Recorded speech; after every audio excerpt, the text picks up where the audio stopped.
Assalamualaikum warahmatullahi wabarakatuh. Imam Malik, atau nama lengkapnya Malik bin Anas bin Malik bin Abi Amir al-Asbahi, terlahir di kota Madinah al-Munawwarah pada tahun 93 Hijriah atau sekitar tahun 711 Masehi. Beliau berasal dari keluarga yang terhormat dan memiliki kedalaman ilmu agama yang kuat, yang menjadi fondasi penting bagi perjalanan intelektualnya kelak. Proses belajar Imam Malik tidak terlepas dari berkah tinggal di Madinah, pusat ilmu pada masa itu. Beliau berguru kepada para ulama besar dan tabi'in, menyerap berbagai disiplin ilmu seperti hadis, fikih, dan tafsir. Salah satu gurunya yang paling terkenal adalah Nafi' Maula Ibnu Umar, yang merupakan murid langsung dari sahabat Abdullah Ibnu Umar. Dalam proses belajarnya, Imam Malik sangat berhati-hati dalam meriwayatkan hadis, hanya mengambil dari perawi yang terpercaya. Beliau kemudian menggantikan kedudukan gurunya untuk mengajar di Masjid Nabawi, menyampaikan ilmu dengan penuh wibawa dan ketenangan, menarik banyak penuntut ilmu dari berbagai penjuru. Karya terbesar Imam Malik yang menjadi tonggak penting dalam sejarah Islam adalah Kitab Al-Muwatta. Kitab ini merupakan salah satu kompilasi hadis dan fikih tertua, yang disusun dengan sangat sistematis, menggabungkan hadis-hadis Nabi dengan praktek penduduk Madinah serta ijtihad para ulama di sana. Di antara murid-murid Imam Malik terdapat banyak ulama besar yang kemudian menjadi pendiri mazhab atau tokoh terkemuka, seperti Imam Syafi'i yang menimba ilmu langsung dan sangat menghormati gurunya tersebut, serta Muhammad bin Al-Hasan Al-Syaibani dari kalangan mazhab Hanafi. Kehidupan sehari-hari Imam Malik dikenal sangat bersahaja dan disiplin. Beliau menjaga jarak dari para penguasa dan lebih memilih untuk menghabiskan waktunya beribadah, mengajar, dan menyebarkan ilmu. Sifat kehati-hatiannya dalam memberikan fatwa juga sangat terkenal, di mana beliau sering mengatakan saya tidak tahu, untuk hal-hal yang tidak diyakininya secara pasti. Salah satu momen penting dalam kehidupan Imam Malik adalah hubungannya dengan para penguasa pada masanya. Beliau pernah mengalami cobaan fisik, karena keteguhan pendiriannya yang menolak untuk dipaksa memberikan fatwa yang dianggapnya tidak sesuai dengan kebenaran menurut pandangannya. Meskipun demikian, para khalifah kemudian menghormati beliau dan mengakui keilmuannya yang luas. Menjelang akhir hayatnya, Imam Malik tetap istiqomah dalam mengajarkan ilmu dan beribadah. Beliau wafat di kota kelahirannya, Madinah, pada tahun 179 Hijriah, meninggalkan warisan ilmiah yang sangat berharga bagi umat Islam sepanjang masa. Secara metodologis, mazhab fikih Imam Malik dikenal sangat mengutamakan praktek penduduk Madinah sebagai sumber hukum. Beliau memandang bahwa perbuatan dan tradisi yang diwariskan oleh generasi terdahulu di kota Nabi memiliki kekuatan hukum yang kuat, karena merupakan cerminan dari sunnah yang dipraktekkan secara masif. Selain itu, Imam Malik juga sangat menghormati pendapat para sahabat Nabi dan memasukkannya ke dalam ijtihadnya. Beliau seringkali mendahulukan pendapat seorang sahabat daripada qiyas atau analogi pribadi apabila pendapat tersebut sampai kepadanya melalui sanad yang sahih. Dalam berfatwa, Imam Malik juga dikenal dengan sikap kehati-hatiannya yang luar biasa. Beliau tidak terburu-buru memberikan jawaban dan seringkali berdiskusi dengan para ulama lain di Madinah untuk mencapai kesepakatan sebelum mengeluarkan fatwa. Hal ini membuat pandangannya sangat dihormati dan dipercaya oleh banyak kalangan. Pengaruh mazhab Imam Malik tidak hanya terbatas pada masa hidupnya, tetapi terus berkembang ke berbagai penjuru dunia Islam, terutama di wilayah Afrika Utara dan Andalusia. Meskipun dalam perkembangannya mengalami pasang surut, mazhab ini tetap menjadi salah satu rujukan utama dalam fikih Islam hingga saat ini. Salah satu aspek menarik dari pribadi Imam Malik adalah perhatiannya yang sangat besar terhadap kesucian ilmu. Beliau selalu tampil dengan pakaian yang bersih dan rapi ketika mengajar atau meriwayatkan hadis sebagai bentuk penghormatan yang tinggi terhadap sabda Rasulullah SAW. Sikap Imam Malik yang sangat tegas dalam menjaga kemurnian ajaran juga terlihat dari penolakannya terhadap bid'ah atau praktek-praktek yang tidak bersumber dari sunnah Nabi. Beliau berpegang teguh pada ajaran yang autentik dan menganjurkan kaum muslimin untuk mengikuti jejak para salafus soleh.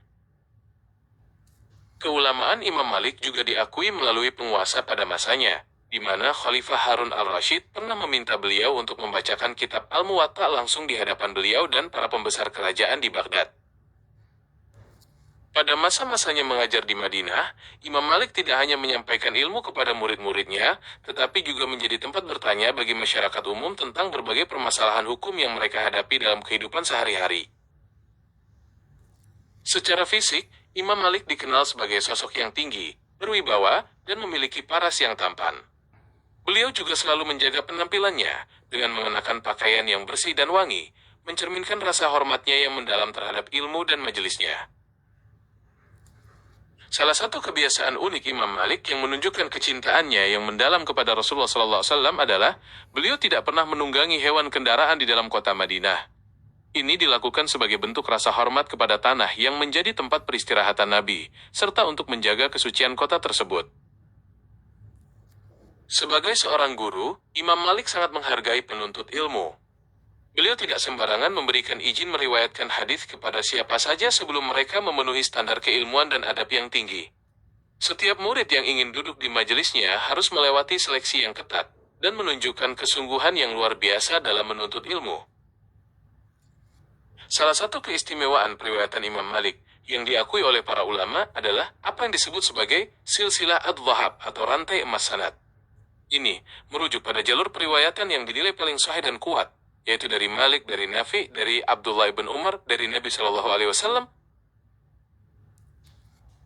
Sifat tawadhu atau kerendahan hati Imam Malik juga menjadi teladan yang luar biasa. Meskipun memiliki kedudukan yang tinggi di kalangan ulama dan masyarakat, beliau tetap menghormati siapapun yang datang kepadanya, tanpa membedakan status sosial atau kekayaan, dan selalu siap mendengarkan keluh kesah mereka.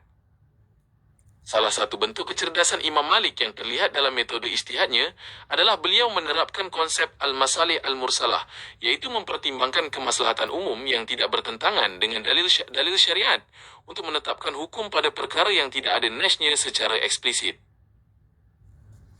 Salah satu momen bersejarah dalam kehidupan Imam Malik yang menunjukkan keberaniannya adalah ketika beliau menentang pemaksaan baiat yang tidak sah oleh penguasa pada masanya, demi menjaga keadilan dan keabsahan kepemimpinan yang sesuai dengan syariat. Salah satu ciri khas Imam Malik adalah komitmen beliau yang sangat kuat untuk tidak meninggalkan kota Madinah. Beliau hampir tidak pernah melakukan perjalanan jauh, termasuk untuk menunaikan ibadah haji, demi menjaga kebersamaannya dengan kota Nabi dan tradisi keilmuan di sana. Salah satu kebiasaan Imam Malik dalam majelis ilmunya adalah memberikan kesempatan yang sama kepada setiap muridnya untuk bertanya, namun beliau sangat mengedepankan adab dan sopan santun selama proses belajar mengajar berlangsung. Sifat zuhud atau kesederhanaan Imam Malik juga tampak dalam kehidupannya sehari-hari. Walaupun beliau dikenal memiliki kecukupan harta dan penghasilan yang baik, beliau tetap memilih untuk hidup sederhana, tidak tenggelam dalam kemewahan duniawi, dan mengutamakan ibadah serta penyebaran ilmu. Salah satu dedikasi luar biasa Imam Malik terhadap karyanya, Al-Muwatta, adalah proses penulisan yang memakan waktu 40 tahun. Beliau terus meninjau, merevisi, dan menyempurnakan kitab tersebut berdasarkan perkembangan ilmunya dan masukan dari para ulama sezamannya.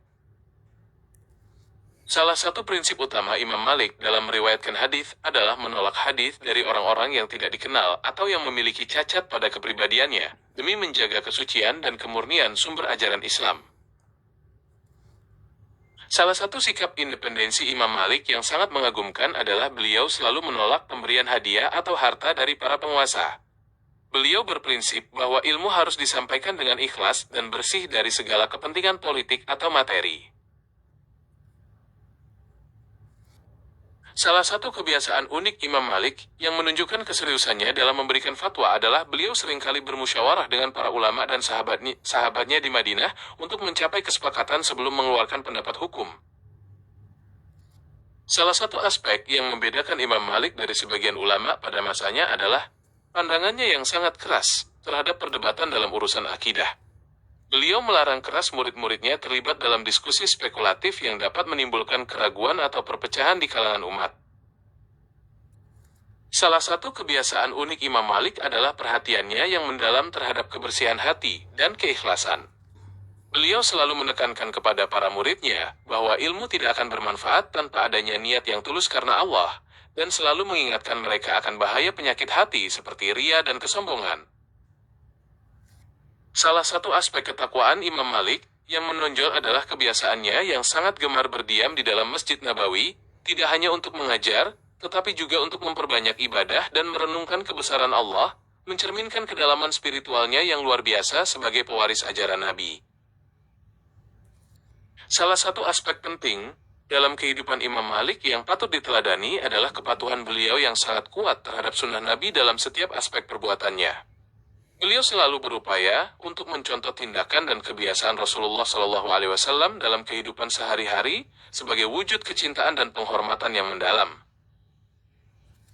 Salah satu hal yang patut dicatat dari Imam Malik adalah pandangannya yang sangat mendalam terhadap kemuliaan kota Madinah.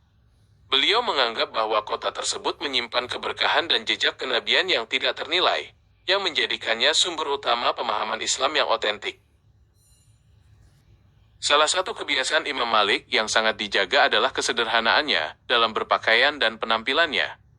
Beliau selalu mengenakan pakaian yang bersih dan rapi, wangi, serta menjaga wibawa sebagai bentuk penghormatan yang tinggi terhadap ilmu dan majelisnya. Sebagai tambahan, Imam Malik juga dikenal sangat menghargai pendapat ulama-ulama besar tabi'in yang ada di Madinah dan menghindari perselisihan. Beliau selalu berusaha mencari kesepakatan pandangan dalam menentukan hukum demi menjaga persatuan umat dan keutuhan ajaran.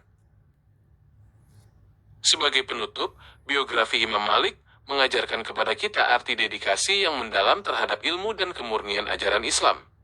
Kitab Al-Muwatta yang beliau susun dengan penuh ketelitian bukan sekadar kompilasi hadis, melainkan cerminan dari tradisi dan praktek hidup yang bersumber dari zaman keemasan Islam di Madinah.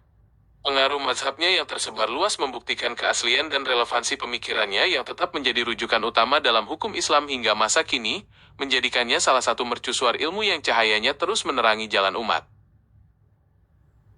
Semoga perbincangan kita tentang biografi Imam Malik ini memberikan banyak manfaat dan inspirasi bagi kita semua. Terima kasih telah meluangkan waktu untuk mendiskusikan sosok yang luar biasa ini. Wassalamualaikum warahmatullahi wabarakatuh.